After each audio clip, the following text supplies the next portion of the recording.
ఇక్కడ జరుగుతుంది ఏంటంటే మీరు ప్రతి ఒక్కరు గమనించాలండి. ప్రతి ఒక్కరి చేతిలో సోషల్ మీడియా ఉంది. ప్రతి ఒక్కళ్ళ అభిప్రాయాలు చెప్పడానికి ఒక మంచి ప్లాట్ఫామ్ కూడా. ఇక్కడ ఎంతసేపు భజన కార్యక్రమాలు జరుగుతున్నాయి. ఆ భజన కార్యక్రమాలని ఏ ఒక్క హిందువు కూడా నమ్మడండి. మీరు పైన ఉన్నటువంటి అధికారులు కానీ నివేదికలు ఇచ్చేవాళ్ళు కానీ ఒకసారి గుర్తుంచుకోవాలి మీరు. ఎందుకంటే మనం ఏదైతే చూపిస్తున్నామో అదే ప్రజలంతా నమ్ముతున్నారు, హర్షిస్తున్నారు అనుకుంటే అది మీ పొరపాటే. ఎన్డీడీబీ రిపోర్ట్ అనేటువంటిది కొంచెం క్లియర్గా చదవండి. ఎన్డీఆర్ఐ రిపోర్ట్ చదవండి. అలాగే ఇప్పుడు మనము ఒక స్టేషన్కి వెళ్ళినప్పుడు ఎఫ్ఐఆర్లో 100 రాస్తాం. విచారణ అయిపోయిన తర్వాత ఏదైతే రిజల్ట్ వస్తుందో అదే ప్రామాణికం.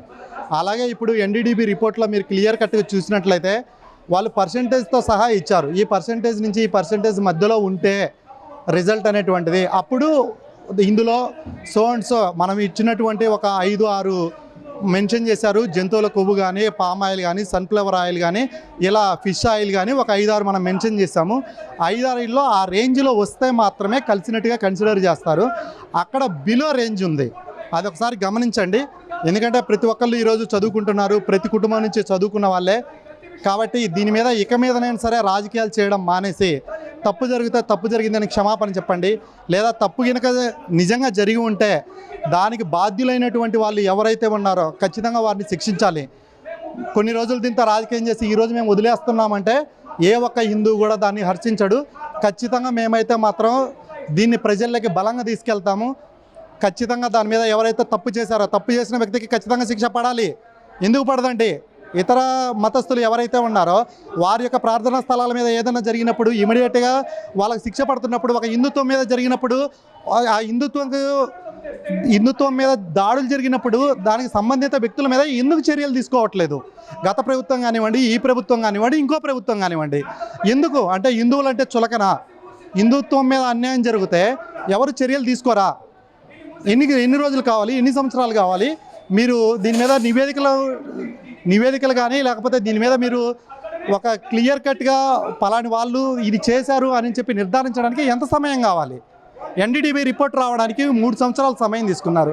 3 సంవత్సరాల తర్వాత అంటే ఒక రిపోర్టు అందులో మీరు ఇన్వెస్టిగేషన్ చేయడానికి 3 సంవత్సరాల సమయం పడుతుందా? ఇది ప్రతి ఒక్క హిందూకి వచ్చేటువంటి ఒక డౌట్.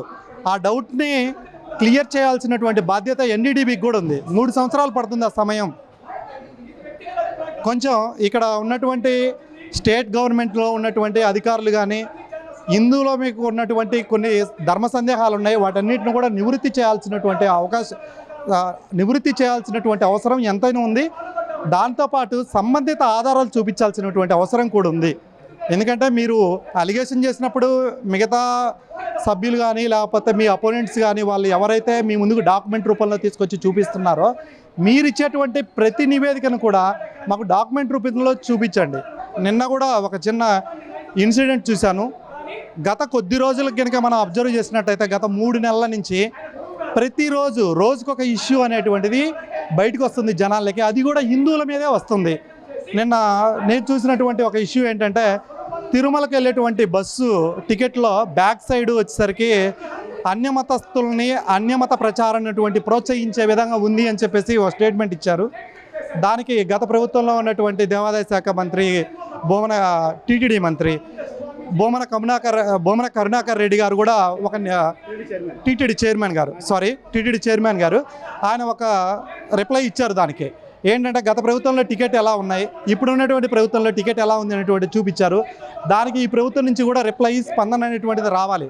ఎందుకంటే గత ప్రభుత్వంలో ఉన్న టికెట్లు అలా జరగలేదు, ఇప్పుడున్న ప్రభుత్వంలోనే సంక్షేమ పథకాలు అని చెప్పేసి బ్యాక్ సైడు ఇతర మతస్థులకు ఇచ్చేటువంటి ఈ జెరూసలం యాత్రలు కానీ ఇవన్నీ పవిత్రమైనటువంటివి టికెట్ వెనకాల ప్రింట్ చేసి ఇస్తున్నారని చెప్పేసి తను అలిగేషన్ చేయడం జరిగింది.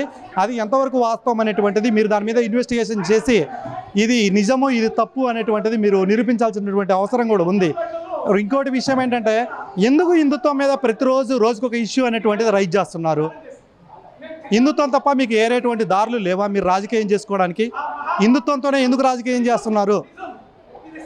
ఇది ప్రతి ఒక్క హిందువుకి ప్రతిరోజు బాధించేటువంటి విషయాలు ఇవి ఇలాగే కొనసాగినటువంటి అయితే ప్రతి ఒక్క హిందువు రోడ్ల మీదకి రావాల్సినటువంటి పరిస్థితి వస్తుంది. అలా రాకుండా ఉండాలంటే తక్షణ చర్యలు తీసుకోవాలి. హిందుత్వం మీద జరిగే దాడులు ఏవైతే ఉన్నాయో 100% ఆగాలి. ఆగకపోతే ప్రతి ఒక్క హిందూ సైనికుడు మరో శివాజీ అయ్యి రోడ్ల మీదకి వస్తారు. ఆ తర్వాత చాలా సమస్యలను ఫేస్ చేయాల్సి ఉంటుంది. గుర్తుపెట్టుకుంటారని చెప్పేసి ఆశిస్తున్నాను.